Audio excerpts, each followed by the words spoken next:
नमस्कार। आज हामीसँग हुनुहुन्छ पूर्व डिएसपी सर। सर नमस्कार। नमस्ते सर। नमस्कार।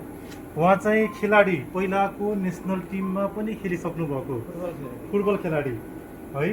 अनि अब उहाँको चाहिँ अहिले घुँडाको समस्या भएर आउनुभयो।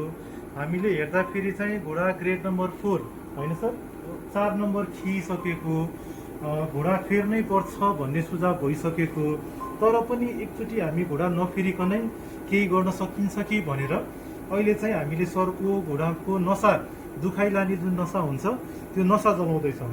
यो नसा जलाउँदाखेरि त्यस्तो भोकोपेट आउनुपर्ने होइन, आउनु भयो र भोकोपेट छैन, भर्ना पनि गर्नुपर्ने छैन, आउने नसा जलाउने घर जाने एकदम। कतिको दुख्छ सर नसा जलाउँदा?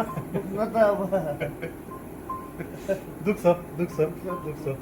नसा नसा जलाउने बेलामा चाहिँ चस्स चस्स कहिले काहीँ दुख्छ अलिअलि, तर ठिक छ, जलिसकेपछि चाहिँ आराम हुन्छ।